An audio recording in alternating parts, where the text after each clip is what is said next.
Good evening student. आज हम insurance claim का इंश्योरेंस कंपनीज अकाउंट का 7 नंबर का प्रॉब्लम देखने वाले हैं। Specialize area in accounting topic है इंश्योरेंस कंपनीज अकाउंट और प्रॉब्लम नंबर है 7। तो कुछ स्टूडेंट मुझे पूछ रहे थे कि कॉन्ट्रैक्ट अकाउंट के जो प्रॉब्लम मैंने 3 प्रॉब्लम लिए हैं, तो मैंने टाइम बचाने के लिए 3 प्रॉब्लम एक वीडियो में लिए हैं, लेकिन वो तीनों प्रॉब्लम सेपरेट सेपरेट प्रॉब्लम है। छोटे छोटे प्रॉब्लम थे इसलिए मैंने एक ही वीडियो बना दिया है, लेकिन इसका मतलब ऐसा नहीं कि वो प्रॉब्लम 1 से लेकर 3 तक एक ही प्रॉब्लम है। तो problem number first, problem number second and problem number third, इसका मैंने वन टाइम वीडियो बना दिया है ताकि टाइम बच जाए, क्योंकि वो छोटे छोटे प्रॉब्लम थे, लेकिन वो सेपरेट सेपरेट ही प्रॉब्लम है। तो अभी हम देख रहे हैं इंश्योरेंस कंपनीज अकाउंट का problem number 7।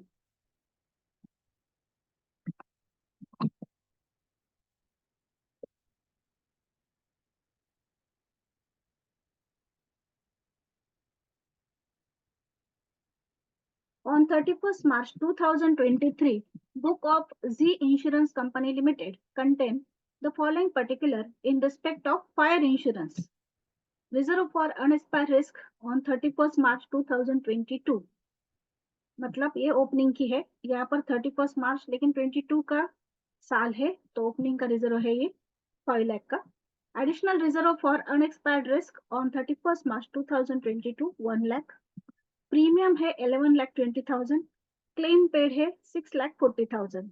Estimated liability in respect of outstanding claim, तो 31st मार्च 22 का मतलब ओपनिंग का आउटस्टैंडिंग है क्लेम 65,000 जो हम लेस करेंगे, और क्लोजिंग का आउटस्टैंडिंग है 90,000 जो हम क्लेम में ऐड करेंगे।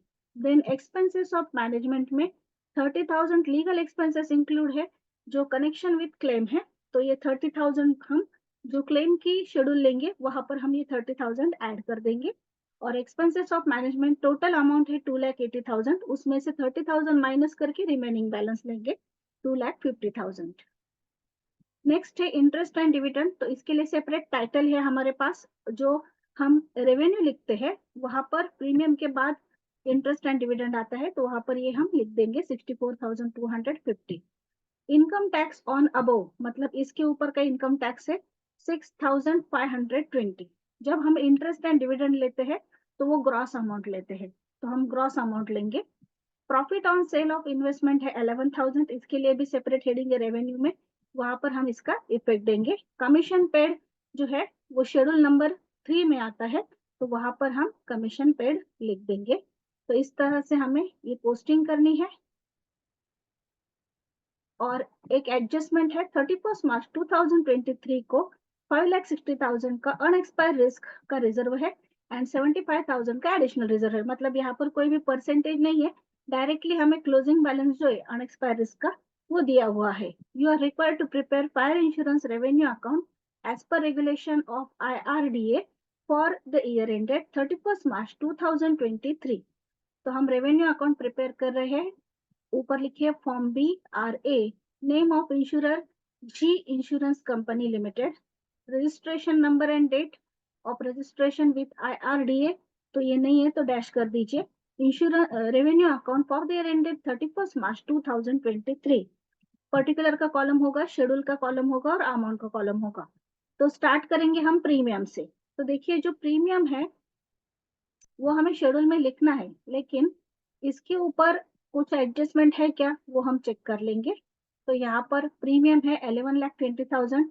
अभी इसमें क्या एडजस्टमेंट करनी पड़ती है हमें, तो जो रिजर्व फॉर अनएक्सपायर्ड रिस्क है उसमें जो जो कुछ भी चेंज हुआ है वो हमें इसमें ऐड या लेस करना पड़ता है। तो रिजर्व का ओपनिंग बैलेंस था 5 लाख का, एडिशनल रिजर्व का 1 लाख का था। क्लोजिंग बैलेंस जो है एडजस्टमेंट में दिया गया है वो 5,60,000 है, एडिशनल रिजर्व का 75,000 है। तो ये जो चेंज है ये उसमें ऐड करना होगा। सो हमने शेड्यूल नंबर 1 लिया, उसमें लिया प्रीमियम अर्न, प्रीमियम रिसीव जो है 11,20,000, उसमें हम adjustment for change in reserve for unexpired risk लेंगे। इसके लिए हमने वर्किंग नोट तैयार की है यहाँ पर। तो calculation of change in reserve for unexpired risk, तो इसके लिए हमने पहले ओपनिंग बैलेंस लिया। तो जो ओपनिंग बैलेंस है वो पहले लिया कीजिए हमेशा, ताकि आपको जो प्लस माइनस में आएगा वो क्लियर हो जाएगा। तो यहाँ पर देखिए, यहाँ पर क्लोजिंग बैलेंस बुक में पहले लिया है, लेकिन मैं आपको एक्सप्लेन करते वक्त पहले ओपनिंग बताकर एक्सप्लेन करती हूँ ताकि अच्छी तरह से समझ में आए। तो देखिए, जो रिजर्व का ओपनिंग बैलेंस था वो 5 लाख का था, एडिशनल रिजर्व का 1 लाख, यानी कि टोटल ओपनिंग बैलेंस 6 लाख का था। क्लोजिंग बैलेंस जो है 5,60,000 रिजर्व का है, एडिशनल रिजर्व का 75,000, दोनों की टोटल आई 6,35,000, यानी कि ओपनिंग 6 लाख है, क्लोजिंग 6,35,000 है। तो इसमें का डिफरेंस कितना आया? 35,000 का। तो 35,000 हम लेस करेंगे, क्योंकि ओपनिंग 6 लाख है, क्लोजिंग 6,35,000 है। तो 6 लाख में से 6,35,000 माइनस किए तो आंसर क्या आएगा? माइनस में आएगा। सो हम 35,000 क्या करेंगे? माइनस करेंगे। तो 11,20,000 में से 35,000 माइनस किए तो टोटल प्रीमियम अर्न आया 10,85,000। इसका हमने शेड्यूल में कैलकुलेशन किया है। अभी ये शेड्यूल नंबर हम यहाँ पर लिखेंगे 1 अमाउंट में 10,85,000। सेकंड आइटम है रेवेन्यू में प्रॉफिट और लॉस ऑन सेल ऑफ और रिडम्पशन ऑफ इन्वेस्टमेंट। तो यहाँ पर हमें वो भी दिया है profit on sale of investment 11,000, ये लेंगे हम यहाँ पर प्रॉफिट ऑन इन्वेस्टमेंट के सामने 11,000। देन अदर्स में डैश है इंटरेस्ट, डिविडेंड एंड रेंट, ये ग्रॉस लेना होता है जैसे कि मैंने बताया, तो ग्रॉस अमाउंट हम लेंगे। यहाँ पर इंटरेस्ट डिविडेंड भी हमें प्रॉब्लम में दिया गया है, तो इंटरेस्ट एंड डिविडेंड जो है 64,250 की अमाउंट है, तो वो हम लेंगे 64,250। अभी इनकी टोटल करके टोटल रेवेन्यू आया 11,60,250। इसमें से हम एक्सपेंडिचर माइनस करेंगे, जिसमें फर्स्ट आता है क्लेम। तो क्लेम के यहाँ पर आउटस्टैंडिंग की एडजस्टमेंट है। तो क्लेम पेड है 6,40,000, ओपनिंग का आउटस्टैंडिंग 65,000 वो हम लेस करेंगे, क्लोजिंग का आउटस्टैंडिंग 90,000 है वो ऐड करेंगे, और यहाँ पर लीगल एक्सपेंसेस है इन कनेक्शन विथ क्लेम, वो 30,000 हम क्लेम में ऐड कर देंगे। तो शेड्यूल लेंगे हम क्लेम का, शेड्यूल नंबर 2। इसमें हमने लिया क्लेम पेड 6,40,000, उसमें लीगल एक्सपेंसेस ऐड कर दिए 30,000, दोनों की टोटल 6,70,000। उसमें हमने आउटस्टैंडिंग क्लेम क्लोजिंग का जो है 31 मार्च 2023 का 90,000 ऐड किया, टोटल आई 7,60,000। उसमें से ओपनिंग का बैलेंस 65,000 का माइनस किया, तो टोटल अमाउंट हो गई 6,95,000। इस तरह से क्लेम का कैलकुलेशन किया हमने, वो लेंगे हम क्लेम के सामने शेड्यूल नंबर 2 अमाउंट में 6,95,000। अभी कमीशन जो है वो डायरेक्टली दिया गया है, तो डायरेक्टली हम कमीशन के अमाउंट लेंगे क्योंकि उसके ऊपर कुछ भी एडजस्टमेंट नहीं है, लेकिन वो हमें शेड्यूल में दिखानी पड़ती है क्योंकि एज पर रूल शेड्यूल निकालने पड़ते हैं।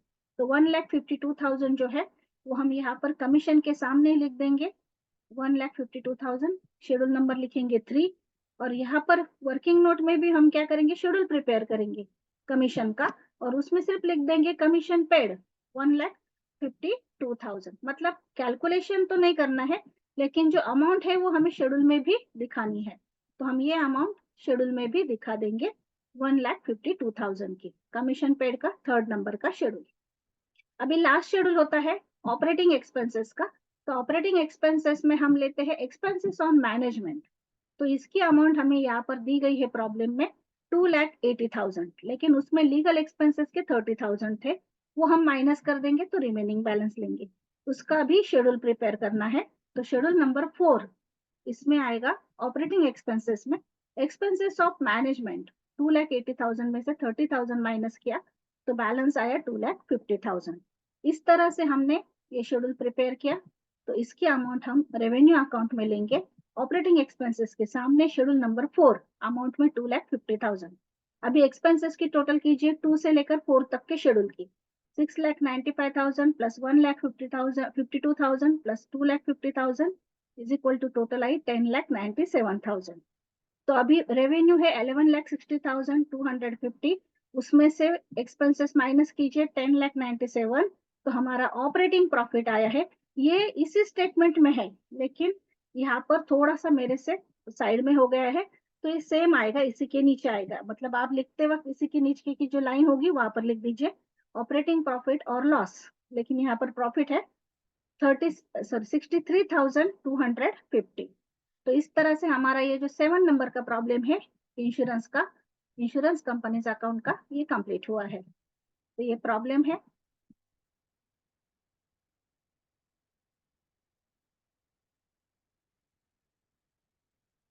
ये उसका सॉल्यूशन है। ये रेवेन्यू अकाउंट है। ये हमारा प्रॉफिट आया 63,250। देन ये हमारे शेड्यूल से, शेड्यूल नंबर 1 प्रीमियम का, शेड्यूल नंबर 2 क्लेम का, शेड्यूल नंबर 3 कमीशन का, and schedule number 4 operating expenses का। और वर्किंग नोट में हमने क्या किया है, अनएक्सपायर्ड रिस्क का जो रिजर्व है उसका कैलकुलेशन किया है। इस तरह से हमने ये शेड्यूल कंप्लीट किया है। और जो इनकम टैक्स था वो रेवेन्यू अकाउंट में नहीं आता है, वो प्रॉफिट एंड लॉस का पार्ट होता है, सो हमने उसकी पोस्टिंग नहीं की है। यहाँ पर हमारा 7 नंबर का प्रॉब्लम कंप्लीट हुआ। Thank you.